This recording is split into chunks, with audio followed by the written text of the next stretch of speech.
I'm an alcoholic. And it's grateful. I'm really grateful to be introduced as opposed to being explained. Okay. I'm also grateful that I woke up on this side of the grass this morning. I didn't come to, but I'm glad to be here. And I want to thank everybody for their message of recovery that I heard from Friday on. I'm truly grateful, and I feel great for listening and being a part of this program. Now, the good part of what I have to say this morning pertains to this gentleman on my left over here. If I knew better, I would have gotten a dark coat so we could all have been in sync, really. In a sense. I'm the only one wearing a horse blanket, I guess. I heard Sandy B speak on a couple of occasions. I don't remember where. I don't remember when. But I remember what he said. Okay? That's pretty good for me because I have a hard time remembering my name at times. Okay? And you're going to be thoroughly, thoroughly enjoyed with this message of recovery. I give you my good friend, Sandy B. Thank you, Lord.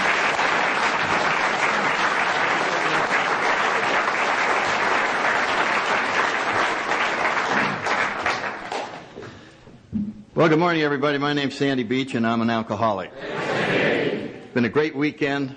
I've enjoyed being here, and I thank the committee for inviting me back. I forget when I was at this roundup before, but it's a pleasure to be here. Let's see, I got sober on December 7th, 1964, and I've had the same sponsor since that day to now. I don't know if that's a record, but that's a long time for two guys to stay alive, you know what I mean? It's just, I've been very lucky to have this guy in my life. And if you're new, you want to make sure to get a sponsor. It's like getting a guide. Because AA is the world's largest lost and found department. And if there's anything that describes us when we're new is we're lost. We haven't got a clue. And so it's not like the guides, you know, Bill wrote about this somewhere. It's not like the guides are totally enlightened and have a clear vision of the entire future. It's just that the half-blind are leading the totally blind. And somehow we're following the next person up there, and it all seems to turn out the way it's supposed to. So I feel really great about that. And I decided this morning not to tell my story. I hear it so much that I'm just going to talk to those of you that may be new. I'm just going to share how this spirituality was put inside of me and how it came about. I am an alcoholic, in case you are new. I did drink excessively and ended up in the Marine Corps and in the nut ward and had the DTs and convulsions and malnutrition, and miraculously got sent to AA and then got my sponsor, and life has just been an entirely different life. And I think the beginning of spirituality for me occurred probably when I had about 2 months or 3 months. And my sponsor said, well, we've got the not drinking and going to meetings, and we got all that going along, but let's just sit down and we're going to talk a little bit about some other things. And I said, all right, okay. And he said, now let me see if I understand this. Do you pray a lot? And I said, no, I'm not into that at all. No praying. Don't like that. Well, do you think about God a lot? No, I don't think about God. I stopped doing that a long time ago. Well, do you do a lot of spiritual reading? No, not into spiritual reading. Not into that at all. What about meditation? Have you tried that? No, don't like. I don't even like the name. Don't even like the idea about that. He said, well, let's see. How's it going?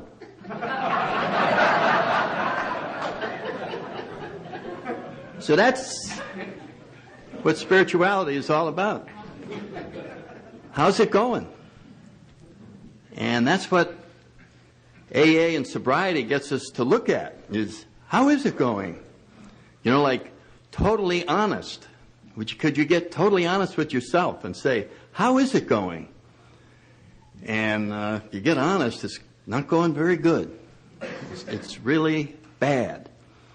And of course, that's the beauty of Alcoholics Anonymous. That the emphasis is not on trying to convince us of the existence of God.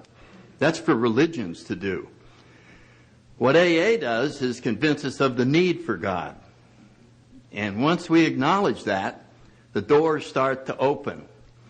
And so I started thinking about how bad things really were, that I was uncomfortable in my own skin, that I had used alcohol to fix the problem that I had. And so alcohol was not the problem, it was the solution. And now the solution had been taken away from me, so now I was going to be permanently uncomfortable. You know what I mean? I mean, going to meetings and not drinking made me feel a little bit better, but it wasn't making the dramatic change that I had seen in people around me, and so I was attracted to whatever had happened to some of these other people. And of all the places that that we find answers, they come in some of the most unlikely spots. And I was looking back, and I would say that the prayer of St. Francis in the 12 and 12 under the 11th step was just an eye-opener when my sponsor explained it to me. So if you're new, I'm just going to focus on the first line in that and see if your evaluation of it was the same as mine was when I first heard it, because that prayer just starts out with, Lord, make me a channel of thy peace. So what do you picture when you see that? And I'm going to tell you what I pictured. I pictured, here I am, just a wreck, full of anxiety, all these things, and here's this vision that I have. Make me a channel of thy peace. So this channel opens up from somewhere up there, and all this peace flows into me, and I feel wonderful. And my sponsor said, well, that's close, but you have it exactly backwards. You have it exactly backwards. That's not what happens at all. You see, you are living in the self-centered, intellectual perspective. And that's exactly how it looks. But nothing in the spiritual world, it conforms to the intellectual world, and that's not how it is at all. And I'm going, oh my God, this is getting complicated. I just don't understand this. All we're talking about is a little channel, and now he's got me off into advanced something or other. And he says, well, look at the rest of the prayer. It says, I want to be a channel of your peace so that I can go out and bring understanding and bring love and bring comfort and bring peace, so that I can go out and take care of all other people that I may run into. And he said the channel comes from inside of you out. That's what you had the energy completely reversed. You thought you needed something. You don't need anything at all. You already have it all inside, and it's been locked in there through your character defects. It's been blocked, and that's why we have these steps to open that channel, so that all of this can come out, and you can allow this infinite supply of peace and love that's already inside of you to get out. And you're going to find the greatest joy in the world of just spreading this. And I remember going, well, it doesn't feel like that. It feels like there's nothing inside of me. It feels like I'm empty, and if I ever open this up and let whatever little was in there, I had the picture that I was like a balloon, and you were going to, and then I was going to go and just be flat. And so it took a leap of faith to understand this is what he was talking about. And for me, the most amazing place to find all of this information in our big book, this is my favorite chapter, the chapter to the agnostic. I think it's the most spiritual chapter in our big book, and I remember when my sponsor gave me my big book, I had no intention of reading it. I already knew what my problems were. I knew what the answers were. I had known it all my life, so I didn't need to be bothered with, details, but he was dead serious about this book. And so I knew I wanted to make him convinced that I had read it, and I remember taking it home and pushing the pages and make them look like they were worn, and I got magic markers and just scridded around, little things, and put the coffee cup and made coffee stains, and it looked like let a cigarette burn out on a page, and it just looked like this book had been just devoured. And while I was skimming through, I saw this chapter of the agnostic, and I didn't read it, but some of us know what's in stuff without reading it. I know that there may be some of you here that, and you just go, oh yeah, that's the chapter for us agnostics, and that's where we stay sober, and then all the rest of the people read the rest of that stuff, and the steps and all that. So when I get with it, I'll be getting that chapter, and I'll be learning how agnostics stay sober when I read that chapter.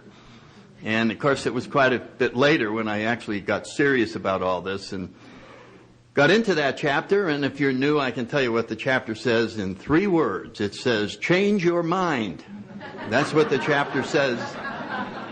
If you're an agnostic, become a former agnostic. That is what it says in there.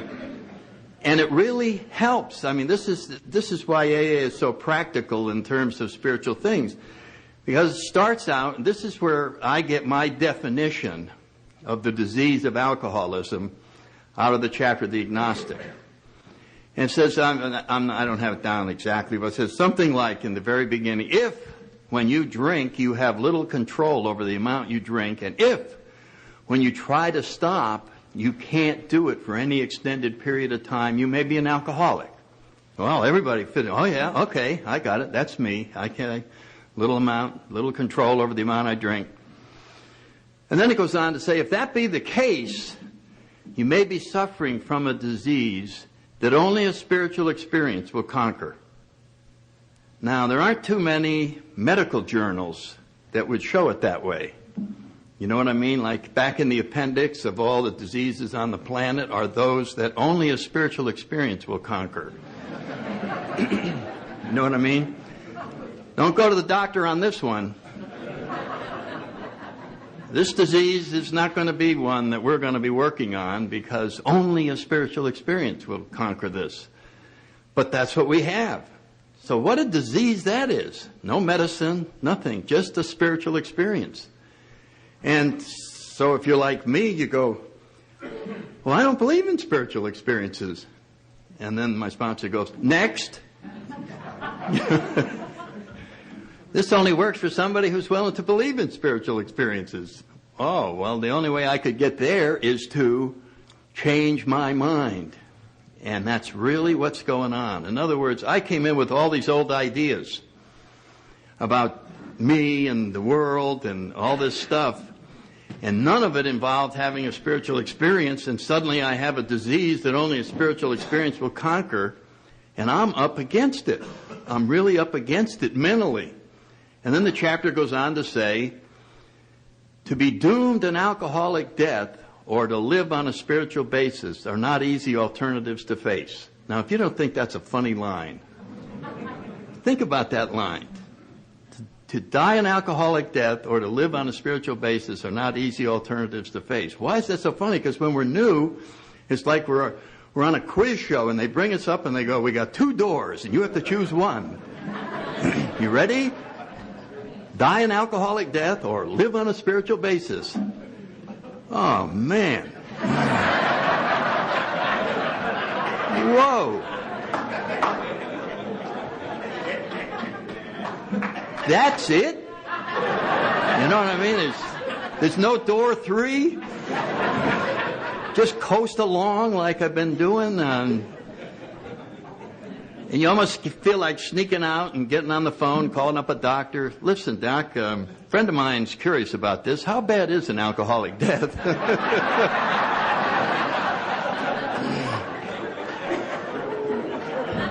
Because I already know what living on a spiritual basis, I've never done it, but man, when I imagine it, because what do I know? So I got to imagine, what would living on a spiritual basis be like? So what do I have? What are my role models? And I think the biggest role model I have is Mother Teresa. You know what I mean? You can't get beyond that. And I'm going, that's wonderful for her. You know what I mean? But I'm going, I'm going to give all my stuff away and I'm just going to be over in some little poverty place just taking care of people for the rest. It's almost like, what about bowling? I mean, does it have to be that intense? Does it, you know what I mean? I can't get too spiritual. I might give all my stuff away. So I've got to control, I mean, this is the mind trying to come in here, talk about half measures, you know what I mean? Yeah, I'd like to get half spiritual, and and it turns out that there's no half help available. There's no middle ground. You can't get a little bit sober. You can't get a little bit spiritual. And so that's what makes it such a monumental program. And so I'm sitting in there looking at this stuff, like, whoa. And then we start talking about what the bottom really is like if you went back to drinking. And then I go to meetings and I hear people who were willing to go beyond the nut ward and and get sick beyond where I dreamed of ever getting. And as I started realizing this was the only alternative, that if I continued drinking, that was going to happen to me. That was the most spiritual thing I could be doing. And if you're new, that's what you want to focus on, because that will get you in to the open mind that is so necessary. Nobody's going to jump up with the proof of the existence of anything. But if you understand the hopelessness of your situation and the reality that you're powerless over alcohol, we might embrace this alternative. So it's almost like we become spiritual by default. You know what I mean? I wasn't planning on this. I would have never chosen any of this. I'm not that kind of guy who's interested in any of this stuff. I just had a deal. It's just like the mafia made me an offer I couldn't refuse. You know what I mean? It was like, you get spiritual or Guido comes by. And so this almost sounds, like, wow, what a strange way of getting people interested in spiritual principles. But let's face it, that's how we all got interested, whether we admit it or not. It was because the reality of our own nature was explained to us. And it was explained that our problem was lack of power. And so I wrestled with this. And what I wrestled with was not wanting to lose total control over my life. I wanted to become a little spiritual, but keep some bad stuff just to have fun with. You know what I'm talking about? And so when I look at, we started into the 7 deadly sins, and we got to get rid of all of those, and I'm going, okay, pride, get rid of that. I don't want pride. I don't want anything to do with pride. And then I kept going, no, but I'm proud of this. And I always found exceptions. And I remember there was some meeting up in Washington. It was an old group. I mean, this group had been around for a lot of years, and they had, I don't know if you remember the old groups, they used to have like about 50 character defects listed on a big board, and somebody had hand-painted them all. And lo and behold, on that board, there wasn't pride. It was false pride. And I remember reading that, and I said, that's it, false pride. That's bad. But some pride, like my pride, would be all right. And I was in the Marine Corps at the time, and pride, I mean, I tell you, I must have gone 4 years just on the word pride, trying to justify it. And it's, of course, like it says, it's not by accident that it heads the list, because it ends up justifying all the rest of them. Got to have some pride. And so as I examine this, like year after year, I would come up with, well, it certainly must be all right to be proud that my son is a good Little League player. I'm so proud of him out there. But when I got honest, I'll tell you what that word meant. It meant, I want everyone to know that I'm the father of the kid that just hit that home run. And he never would have hit the home run had I not been the father. And you see you giving him a lot of the credit for that home run when it really belongs more over here. You see what I'm saying? It was, the pride always came back to me. And as I moved along a little further, I suddenly realized that I had the wrong word for what I was trying to express. And the correct word was grateful. I'm so grateful that that boy has all that talent, which he got not from me, but from God. So if anybody wants to applaud that home run, give God a big hand, because that's where the credit goes. So it was a question of inventorying and going in. So pride was a hard one to even make a beginning on. Greed. When I first got into AA, I didn't want to hear anything about the steps. I didn't want to hear anything about meetings. I just wanted a loan. I just needed like $2,000. You know what I mean? I saw that as the answer to everything. I had all this, whatever I was worrying me, I just said, if I had $2,000. So I just saw this greed, just the idea of not wanting to take care of myself because there was so much lacking inside of me. I felt this lacking because I was not interested in spirituality. I was not going to understand that I could be filled from the inside out. I saw that I had to get things from out there. And so I just went right through the whole thing. Envy, of course, I remember, everybody, look at that car he's got, and I got this piece of crap, and I can't even afford a battery for it, and I won't be driving it till next Wednesday when I get paid. And you remember all the things that are going on. And then lust. And I remember going, lust? I want to get totally rid of lust? Any of you all just think about that? Like 100% gone?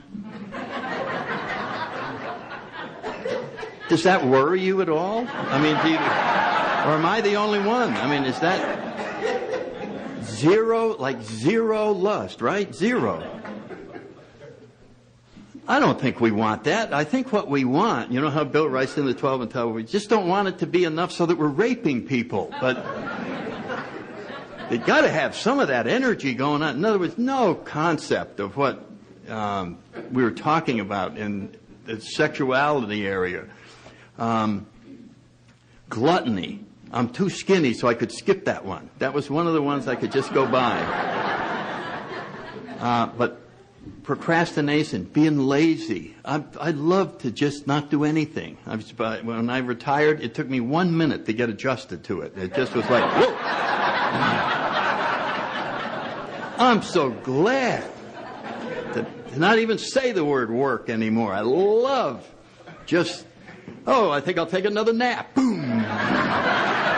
But it just came natural. So what I'm saying is I just found, as I went through anything that you presented to me, I qualified it and moved it down. I certainly don't want to get rid of all of anything, but I want to become better than I am. You know what I'm saying? Does anybody rate this?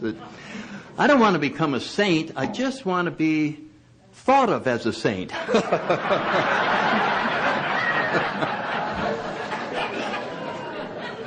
I don't want to be honest. I want to have a reputation for being honest, and then people will deal with me in business, and I can take care of them as appropriate. You know what I mean? I'll be honest most of the time, but man, if we're not making our quota, we got to get in there. So this is the spiritual dilemma. If you're new, you're probably going, man, this sounds difficult. Well, it is.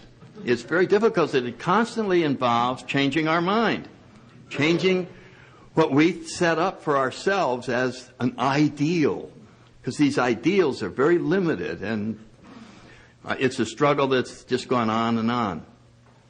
Now, I was thinking about how this all got started, and I always like to give credit to Dr. Young. And if you all remember the AA's origins, it really started when Roland Hazard, the millionaire from Rhode Island, alcoholic, ended up probably going to lose the family business, which had been there forever, and tried everything the United States had to offer, and somebody finally came up with the idea that Carl Jung in Switzerland was the last chance for this young man to possibly save his life. And he went over there and spent a year seeing Dr. Young. And at the end of the year, Dr. Young said, I've done everything, that I can for you. You understand the situation. If you keep on drinking, you're going to end up in a sanitarium for life. And he said, I understand that. So I think I've made all the changes I can in your personality. Good luck. We'll see you later. And Roland left and got as far as Paris, where someone asked him the wrong question. They said, would you like a drink? He said, yes, I'd love a drink. And he's drunk again. And he came back to Dr. Young after some drinking, and again in total despair, and said, look what happened to me. And this is when Dr. Young just said the most humble thing I can imagine for the world's greatest psychiatrist, talking with this millionaire. And he said to him, there's nothing I can do for you. And whenever I see that, I think about the end of our readings in chapter 5, when it said, no human power could have relieved our alcoholism. And certainly Dr. Young symbolized the epitome of human power that was available at that time. And here was the absolute zenith of what could be done by mankind, and it looked this alcoholic straight in the eye and said, there's nothing I can do for you. It was the ultimate first step. Do you understand powerless now, Roland? And it hit him like a ton of bricks that, oh my God, it's over for me. And Dr. Young said, now I have heard of some cases like yours where people have gone and sought a spiritual experience and they have recovered. So I would suggest to you that you go out and look for some sort of a spiritual experience. And Roland did. And he found the Oxford movement. Oh, thanks, Dan. 1 second.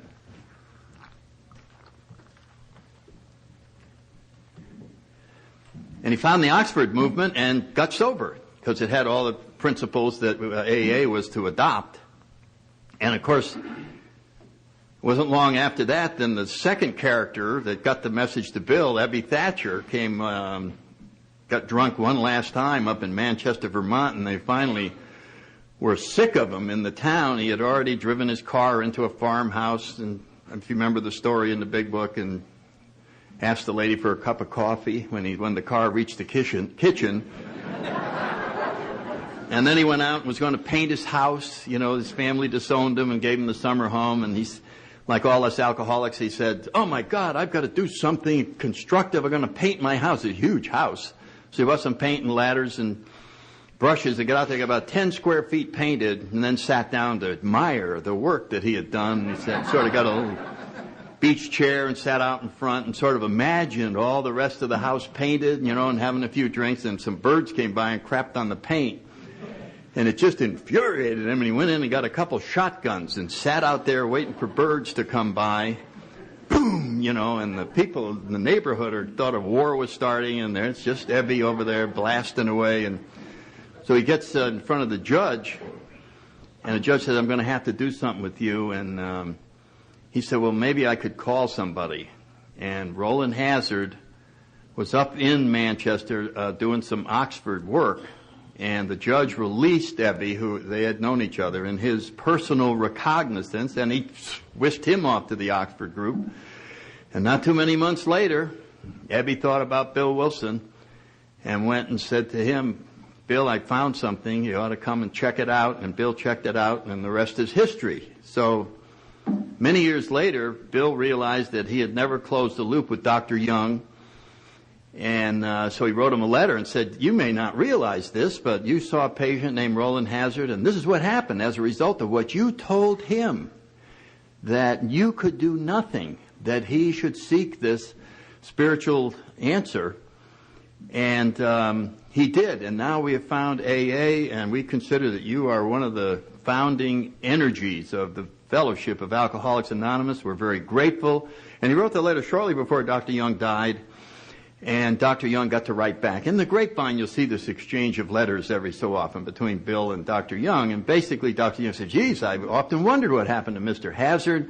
Back then, when he came to see me, probably in the late 20s, early 30s, he said it wasn't safe for a psychiatrist like me to professionally talk about God, because the rest of the psychiatrists would laugh at me. But Young was very spiritual. If you've read any of his stuff with the symbols and all of the things, he was very much into spirituality and God being the center of everything. But he said, I couldn't really say that back then. Now I can talk more freely about it, and that's what I wanted for Roland, because I knew that this is what was his answer. Because I've since looked at a lot of alcoholics, and I have concluded that one of the things alcoholics have is an inordinate longing for God. Now think about that as the disease of alcoholism. That the real problem us alcoholics have, and we don't know it, is that we miss God a lot. Only we don't know that's what our problem is. We know that we're just constantly restless, irritable, and discontent. And we use our intellect and we look at it and we go, you're not going to see that we're missing God, that God is missing in our lives. It's just that money must be it. We've got to find something to relieve this freaking thing that's always nagging me. It was always there. Something was missing. I just don't feel right like other people. And so I'm struggling in the material world to fix that underlying problem. And nothing would fix it until I found alcohol. And alcohol is the closest thing to spirituality that I think you can get. It is almost identical to spiritual experiences. Suddenly, a power greater than ourselves fixes us from the inside out. Nothing out there changes. Nothing. You don't get any money. No, the world doesn't change. Nothing except we live in a different world. We're at peace with ourselves. We really have found an answer. Unfortunately, vodka is not a loving higher power and does not have our best interests at heart, but it shows how we were struggling with a problem we could never put our finger on. And no matter what we did to try and relieve this problem, it wouldn't go away.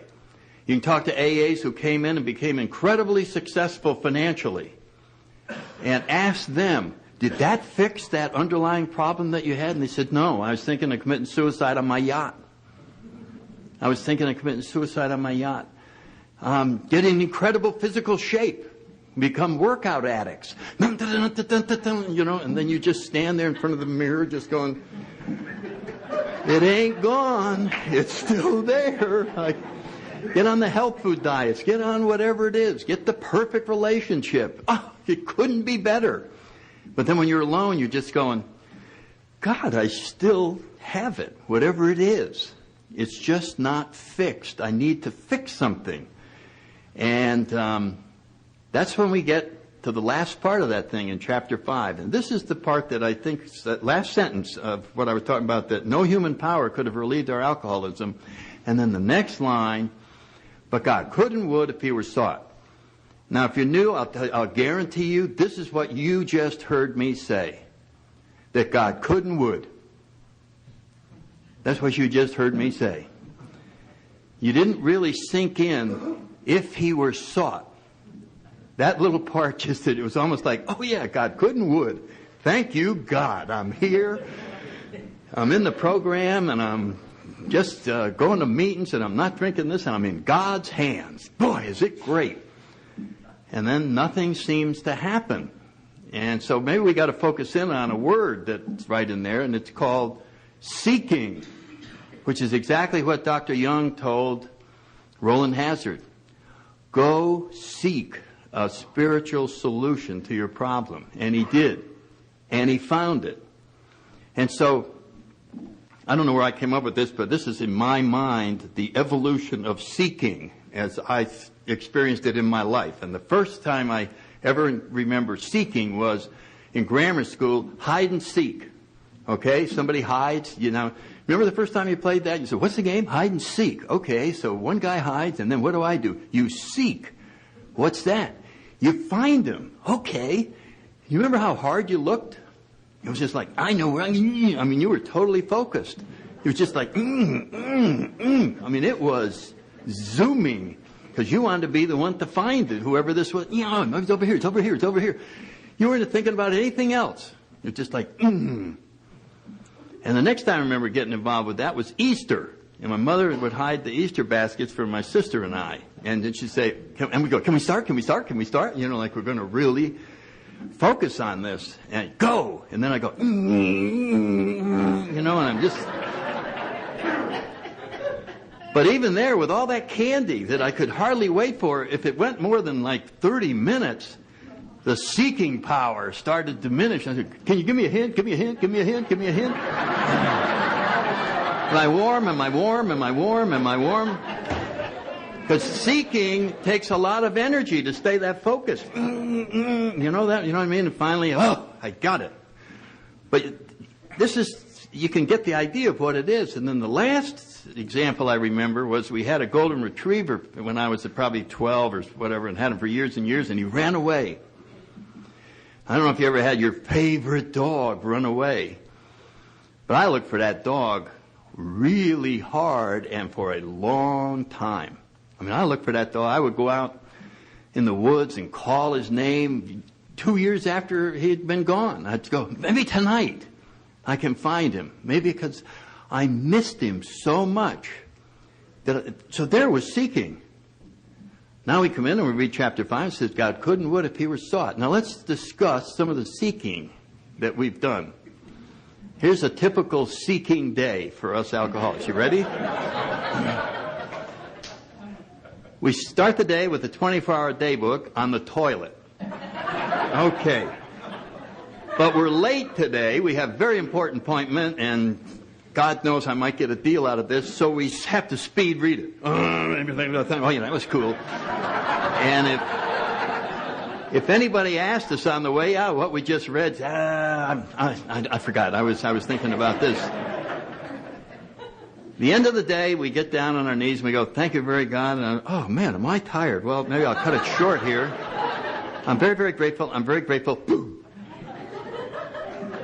Well, out of 24 hours, we had somewhere around 63 seconds of seeking.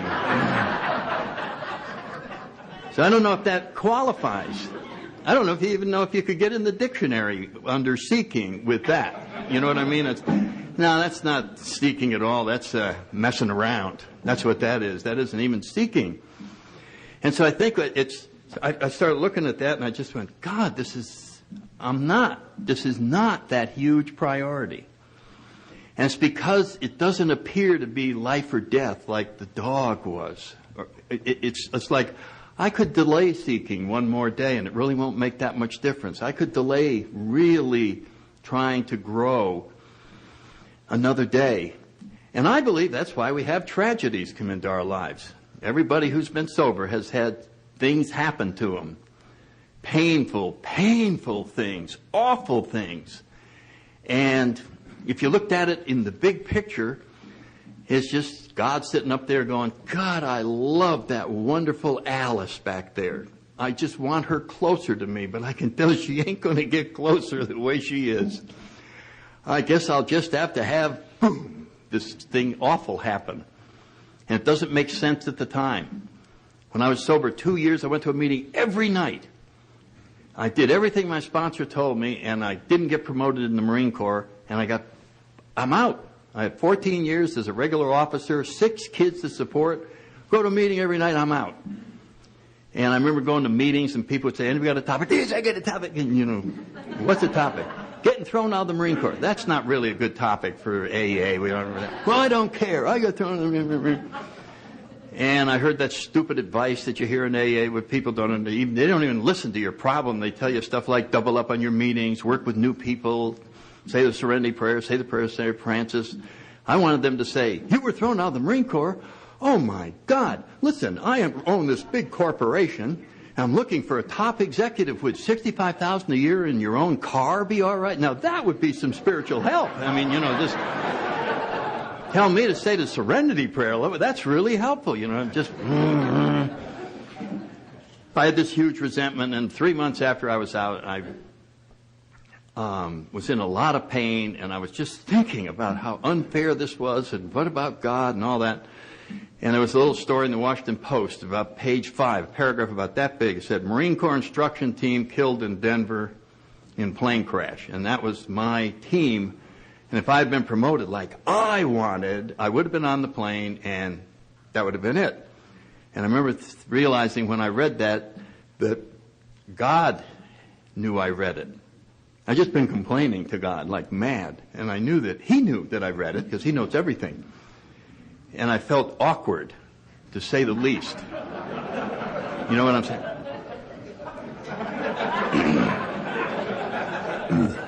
And so I said, well, if you just told me that was going to happen, I wouldn't have been complaining about all this stuff. And so here we are. See, this was all that the Chapter of the Agnostic and all that AA is trying to overcome our objections to our ego staying in charge. That's all spirituality is, and that's all the steps are. All the steps are is that we have all these obstacles called character defects that are blocking this channel, and none of this stuff can get out.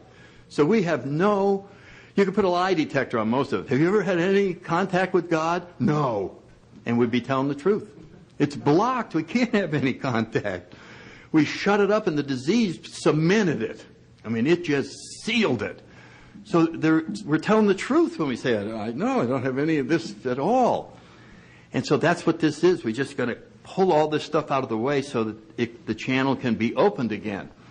And I remember just going, you want me to believe in this? You want me to believe that it's possible to be guided by God? You know, I'm going to turn my whole life over and blah, blah, blah. And I remember when I was 12 years old, I joined the Boy Scouts. Anybody ever joined that? And I only was in 1 year. And we went to the thing, and probably after about the 10th meeting, the scoutmaster got up and he said, this is a compass. And I'm going to explain how the compass works, and then you can keep it in your pocket, and if you're ever in the woods and you're totally lost, and if you don't find your way out, you're going to starve to death or freeze to death or whatever, but this compass will get you out. Because there's this big rock at the North Pole, and this needle will always point at that big rock, and it'll save your life. So all you do is turn your life over to this needle that's pointing at the big rock. Now, as a Boy Scout, I didn't say, big rock at the North Pole. You want me to turn my life, risk it entirely on the theory there's a rock at the North Pole that this needle is pointing? I just went, that's terrific. Put it in my pocket. I was now ready to risk my life that this needle pointed there. And then later on in the Marine Corps, when I got in flight school, and we're going through all the different things, and they said, now we're going to go to instrument training. Oh, great, great. And here's the deal. We have this little radio station on the end of the runway, and it sends an invisible radio beam up to your plane. And if you dial this little thing in and listen, and you hear the A and the N and the steady beam, you could come down right between these two huge mountains without hitting them, and you will end up right on the end of the runway. And I didn't say to myself, are you kidding? You want me to believe that a little beeping thing down there is going to make me miss the mountains? I'm going to go up and put my life on. No, I just said, isn't that wonderful? Beep, beep, beep, beep, beep, beep. And we just come down. And right down there, and there's a damn runway right at the end of the thing. Boom. Then I come in here and you go, you know, there's this wonderful supreme being at the center of the universe. And if you will follow these steps, you will establish contact and be guided by this incredible supreme being. And I'm going, you got to be kidding. I'm going to turn my... What do you think I am, a sucker? You want me to believe that? Well, see, I never would have believed it because there's no proof. I've heard the rest of you, so I had to take your word for it. But it all comes back to, I have a disease that only a spiritual experience can conquer. And so I came into this thing and I finally gave in. And I just said, okay, what's the deal? Let's go. I'm in. And when I said I was in, that started the whole deal. Now I'm in. You know what I mean? Now, yeah, I'm going to do the deal. What is the deal? No more, well, I don't think so. I don't do that. And then, of course, results started happening. So if you're new and you've been studying the steps for years and nothing has happened, you can study them for 20 more years and nothing will happen. You have to do them. They only become visible when we do these things. And then we can see what prior to that was invisible. It only becomes visible through action. And then you actually see the transformation in your own life. And you start seeing a different world out there. Just like alcohol made it a different world. Spirituality, the power of this higher power, makes people look more friendly. Makes the world a more comfortable place and makes you equal to everybody else. That's the power that is missing when we're just trying to go out there by ourselves. The bottom line, when I look back on everything that I've learned in AA, this is my favorite place to go, and I'm going to spend the last few minutes on this, It's in the 12 and 12 under the 10th step.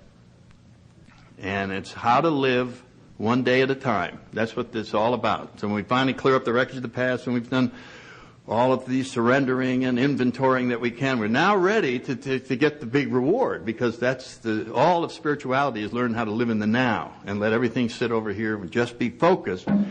And the 10th step is where it's all done. And so here's this little sentence in there, that axiom, that if you're disturbed, no matter what the cause, there's something wrong with you. That doesn't sound like a lot of wisdom. It's the most I've ever seen anywhere, that if you're disturbed, no matter what the cause, there's something wrong with you. Well, what's wrong with me? I'm disturbed. That's what's wrong with me. That's what's wrong with me. Someone did something outrageous, absolutely unjustified. Everyone would agree it was unjustified. So I deserve to be disturbed. You understand what we've just said? I deserve to go to jail and stay there. I have sentenced myself to being disturbed because my ego wants something. And I've just shut myself off from God. As soon as I slam down disturbance, I'm on my own. You want to be disturbed, God says?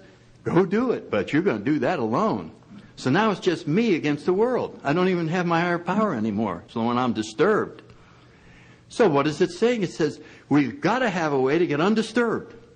We've got to make being undisturbed our top priority.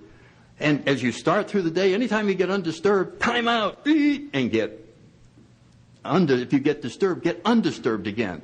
And there's millions of ways to do it. Just stop, get out the little Serenity prayer card, read that a couple of times, call the sponsor. Whew, thank you, now move forward. It's almost like you're not allowed to advance in a disturbed fashion. Because anytime you advance in a disturbed fashion, you do things you have to make amends for later on. And you treat people badly. You got disturbed legitimately. Somebody goes, oh, look what they did. So you go into the dry cleaning place and take it out on the lady in there. Where the hell's the suit? You know what I mean? And then she retaliates, and then you do the same thing in the supermarket. You do the same thing wherever else you're going, and you get home and you go, the world is filled with cranky people. I can't stand it out there. We have no idea that we did that to all the people out there. This was brought home in spades to me by my sister, who now has 25 years in AA. When my parents, they're both passed away now, but some years ago they were having their 50th wedding anniversary. She's planning the party up in Connecticut, and I'm going to go, and she's calling me, blah, blah, blah, and then she said, and we're going to invite Uncle John. I went, oh, God, Sue, don't invite Uncle John. We're trying to have a happy family get-together. God, please, is there any way we can not invite him? He's just so obnoxious and abrasive and all this. And she said, oh, he only does that when you're around. I went, what? Oh, no, everybody loves him. He's great. He's a wonderful guy. And I went, that couldn't be possible. You know what I mean? But she had a lot of years at the time, and so I said, okay, I'm going to trust her. I'm going to say he is a great guy. So I'm going to just pretend he's a great guy. And so when I saw him, I ran up and I just went, hey, Uncle John, how you doing? I'm so glad to see you. And I think it just blew his mind. He went, well, I'm so glad to see you. And he was a great guy. You know what I'm talking about? I must have had some other idea and just, brought out the worst in him. And that's what us alcoholics have the power to do, is to bring out the worst in people. And then we come home at night and complain about the world that we live in, and we don't see our role in it at all. So it all comes back to never do anything when you're disturbed. Now, in other words, pick a day next week and make it Undisturbed Thursday. I may not get anything else done, but I'm not going to get disturbed. I'm going to go out and I'm going to let everybody be wrong. Go ahead. Hey, you want to drive that way? It's free driving day. You just go. I don't care. I'm backing off 3 car lanes. You just drive any damn way you want. I'm not into this.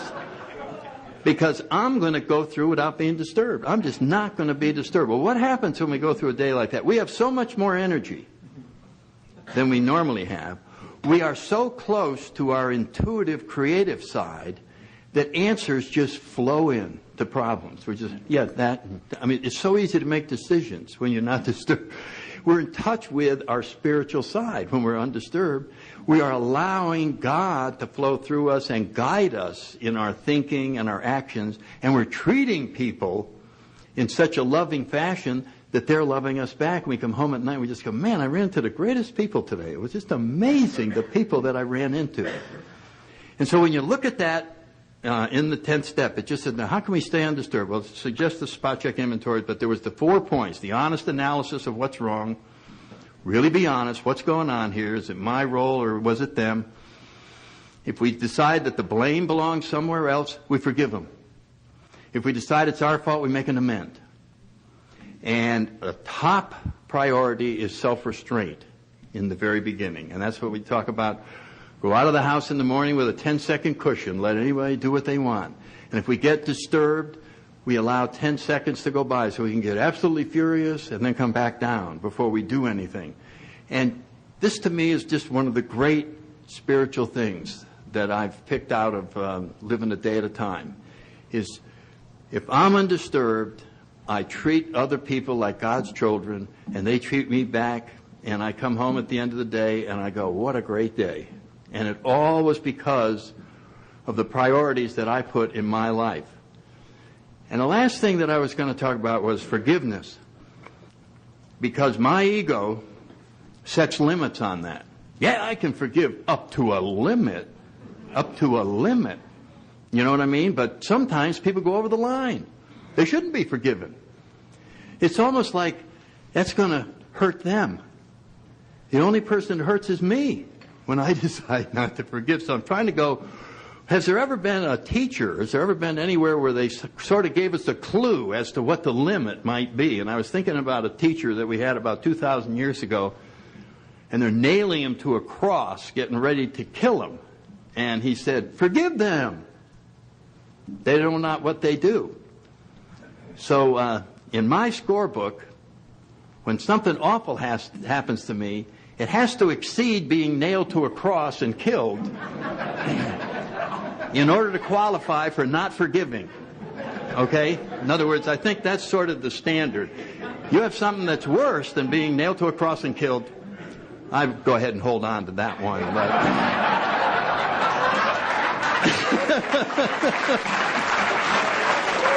You follow what I'm saying? It's all ego. There's a wonderful reading in the May 3rd, it was just in May 3rd in that little 24-hour day book about forgiveness. And it's talking about, you're having a hard time forgiving, you had time to forgive, forget about trying to forgive anybody. You got to get rid of self. You've got to get rid of self. You know the prayer of St. Francis, we have to kill self. We have to kill this ego. We got to get rid of this self-centered part of us. And as we work on that, by applying our principles, talking to our sponsors, praying, meditating, whatever it takes, if we can reduce that self down to a nothingness, we will find there's nothing inside of us that remembers the injury.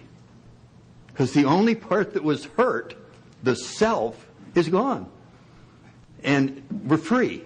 We're free. So it's always a test of our self gets hurt, and that's not who we are. That isn't us at all. We're the person behind all that. And to me, that's what spirituality is the willingness to take this journey with the hope that we will finally solve that fundamental disease, dis-ease that has been inside of us all along, that Carl Jung suggested. We just missed God a lot. And part of us is dying to get back in contact. We're just dying to get back so that we have this channel so open that all of our needs are being taken care of from the inside. And therefore, we don't need anything from the world. So we can just let it go. We can just have a wonderful time and see where we can be useful. Useful is, we just have that throughout our literature. Make me useful. And so it's a question of giving God all the credit, just becoming an instrument.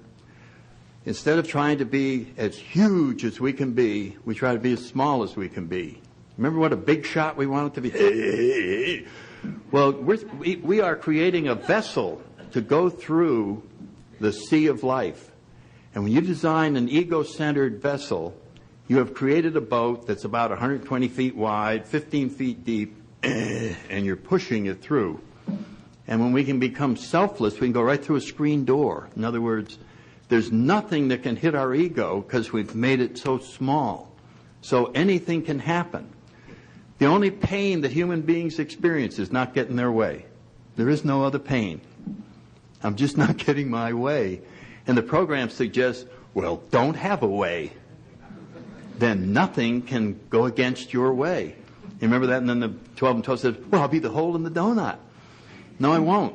I'll be an instrument of thy peace. I'll be an instrument. I don't have to be anything because I'm everything from the inside out. And if you're new, this is my wish for you, that you just try this. And the reason you should try it, because everything else is so awful. That's why you try it. That's why you try it. You don't try it because you believe me or anybody else. You're tired of everything the way it is. So surrender your will into this path. Get a guide. Follow it down. And the path isn't going to go out there. It's going to go in here. And we're going to open you up so that you can see what a magnificent person you are. That's AA's present to you, is you. And when you arrive here, the wrappings around you are pretty lousy. It's not like the best wrapping paper in the world. It's pretty smelly and it's not too good. And you don't really think you ought to open it because it looks like it's going to be a pretty bad present. And you didn't want to look in there. But the program forces you to get away the artificial exteriors. Get rid of all of that stuff and see what's really in there. You are going to love yourself. You've never seen yourself in all your magnificence.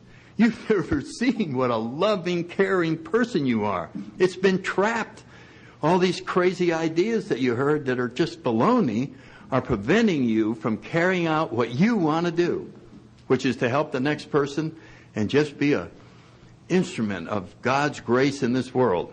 It is the greatest life, and we struggle every day with our egos to get close to it, and that's why AA is so much fun. Thank you all very much. God bless everybody.